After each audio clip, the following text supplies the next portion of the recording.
आज डॉक्टर बाबासाहेब आंबेडकर पुतळा सौंदर्यीकरण समितीच्या वतीनं सामूहिक अभिवादन सोहळा जो आयोजित केलेला आहे त्याचे अध्यक्ष अमरावतीचे लोकप्रिय खासदार माझे मित्र श्री बळवंतरावजी वानखडे, आज पालकमंत्री चंद्रशेखरजी बावनकुळे येणार होते, परंतु त्यांना नागपूरला सुद्धा ते पालकमंत्री आहे आणि तिथल्या कार्यक्रमात असल्यामुळे ते इथे उपस्थित राहू शकले नाही। प्रसिद्ध विचारवंत तथा व्याख्याते श्री संजयजी आवटे साहेबांचं प्रत्येक पोस्ट मी पाहत असतो आणि खरोखर प्रखरपणे पत्रकारिता करणारे आवटे साहेब, माननीय सुलभाताई खोडके, माननीय संजयजी खोडके, माननीय हर्षवर्धनजी देशमुख, डॉक्टर सुनील देशमुख, यशोमतीताई ठाकूर, जे जिल्हाधिकारी आता येऊन गेले ते आशिषजी एरेकर, त्याचप्रमाणे या कार्यक्रमाला सातत्याने संपन्न करणारे आमचे मित्र श्री किशोरजी बोरकर, सूत्रसंचालन करणारे जगदीशजी गोवर्धन, सर्व उपस्थित असलेले व्यासपीठावरचे मान्यवर, उपस्थित असलेले सर्व बांधव जे भारतरत्न बाबासाहेब आंबेडकर यांना अभिवादन करण्यासाठी आलेले आहे, ते सर्व बांधव, आमचे आदरणीय हेडतकरजी, सर्वांना माझा जय भीम। आणि खरं म्हणजे मी बोलायला यासाठी आलो की इथली जी जागा आहे या जागेचं जसं जिल्हाधिकाऱ्यांनी सांगितलं की सातत्यानं पाठपुरावा आमच्या किशोर बोरकर यांनी केला आणि किशोर बोरकरांचं काम संपूर्ण अमरावतीमध्ये जे दिव्यांगाच्या सेवेचं काम आहे, जे भारतरत्न बाबासाहेब आंबेडकरांना अभिप्रेत आहे की जो शेवटचा माणूस असेल, जो दीनदलित असेल, त्याला जवळ केलं पाहिजे, संघटित केलं पाहिजे, त्याला संघर्ष करायला शिकवलंही पाहिजे, तर सातत्यानं करतात आणि अनेक वर्षापासून ते काम करतात।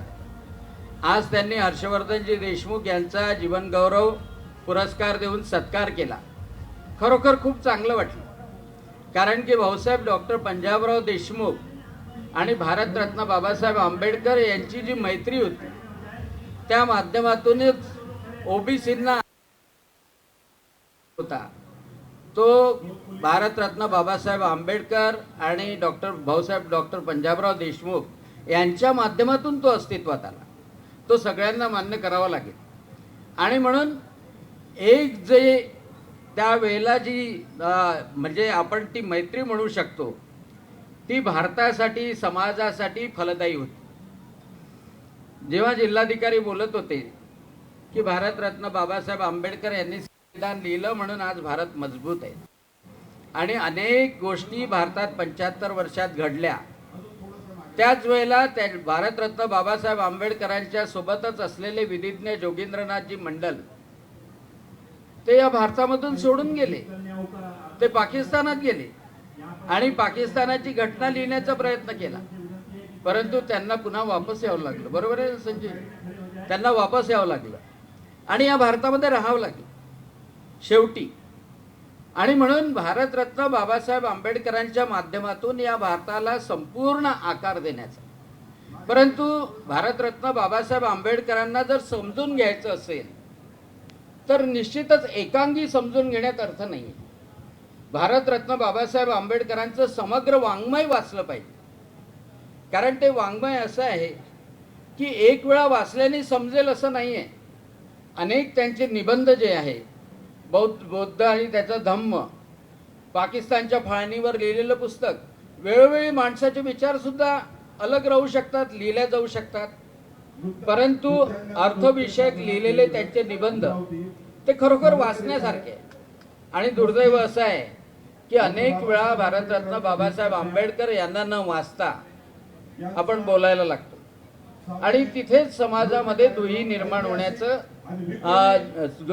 होण्याची शक्यता असते। आमचे हेडतकर साहेब अतिशय वैचारिक आहेत, भारताला 1947 सालीच स्वातंत्र्य मिळाले हे सगळ्यांना माहित आहे, आणि 1950 साली घटना लिहिली. परंतु एवढा मोठा माणूस की कोलंबिया विद्यापीठाने, या आनंदराव गुडे साहेब आले माजी खासदार, कोलंबिया विद्यापीठाने सुद्धा या मानवाला विश्वमानव जगामधला सर्वात बुद्धिवान माणूस म्हणून गौरवलं. परंतु मी या व्यासपीठावर बोलणारे एडतकर साहेब सगळ्या लोकांनाच एक विचारू इच्छितो की आपल्या माणसाची किंमत करायला आपल्याला किती वेळ लागला. म्हणजे आता जर एखाद्या निवडणुकीमध्ये आपण अविरोध निवडणूक करू शकतो, म्हणजे आपल्या पक्षाचा उमेदवार पाठीमागे घेऊ शकतो, मग भारतरत्न बाबासाहेब आंबेडकरांसाठी मुंबईमध्ये आणि भंडाऱ्यामध्ये का नाही केलं तसं? हे दुःख आहे माझ्या मनात. खरं म्हणजे ज्यांनी ते केलं नाही त्यांनी माफी मागायला पाहिजे पूर्ण समाजाची, की त्यावेळेला एवढा मोठा माणूस की कोलंबिया विद्यापीठ म्हणतं की विश्वातला सगळ्यात बुद्धिमान माणूस, त्यांनी एवढी मोठी गीता लिहिली, संविधान लिहिलं, भारत घडवला. मग या माणसाला संसदेमध्ये येण्यासाठी तर सगळ्यांनी डोक्यावर घ्यायला पाहिजे होतं. का त्यांच्या विरोधात इलेक्शन लढवण्याची कुबुद्धी झाली?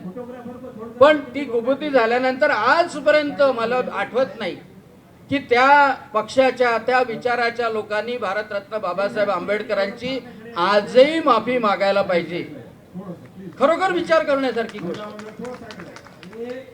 अरे एवढंच नाही तर भारतरत्न बाबासाहेब आंबेडकरांना भारतरत्न द्यायला किती उशीर लागला? बाकीच्या सगळ्यांना भारतरत्न दिले, त्याच्यानंतर भारतरत्न बाबासाहेब आंबेडकरांना व्हीपी सिंगाच्या काळामध्ये दिले. का उशीर लागला? आमच्या माणसाची का किंमत कळली नाही या लोकांना? आणि किशोरभाऊ बोरकरी सातत्यानं काम करतात. एवढं चांगलं काम करणाऱ्या माणसाची जर किंमत कळत नसेल आणि म्हणून असं दुर्लक्षित केल्या गेलेलं होतं सातत्यानं, आणि म्हणून नुसतं अभिवादन करून नाही तर भारतरत्न बाबासाहेब आंबेडकरांकडे दुर्लक्ष केलं. एक 50-60 वर्षपर्यंत दुर्लक्ष केलं. त्यांच्या जन्मभूमीकडे दुर्लक्ष केलं, त्यांच्या चैत्यभूमीकडे दुर्लक्ष केलं, त्यांचं मुंबईमध्ये लंडनमध्ये शिकले तिथे दुर्लक्ष केलं. या सगळ्या गोष्टीची माफी मागा आणि तेच खरं अभिवादन राहील. आणि म्हणून मी बोलतोय, मला जे मनात दुःख होते ते म्हणून बोलतोय. आणि म्हणून आज त्या दुःखी हृदयाने मी म्हणतोय की भारतरत्न बाबासाहेब आंबेडकरांचे जर विचार खरोखर अंमलात आणले तर निश्चितच जो भारत 2047ला होईल तो विकसित भारतच होईल, सगळ्यांना घेऊन सोबत होईल. फक्त भारतरत्न बाबासाहेब आंबेडकरांचे विचार मनात घ्यावे लागतात. आणि म्हणून आज मी पूर्ण माझ्या हृदयाने तन मनाने भारतरत्न बाबासाहेब आंबेडकर यांना विनम्र अभिवादन करतो. आज किशोरभाऊ तुम्ही अतिशय चांगला कार्यक्रम घेतला. या कार्यक्रमात कोणतेही राजकारण नाही, या कार्यक्रमात सगळं समाजकारण आहे आणि सगळ्यांना जोडून घेणार आहे. आणि म्हणून तुमचं खूप खूप अभिनंदन करतो. माझ्या शब्दांना विराम देतो. जय हिंद, जय भारत, जय भीम.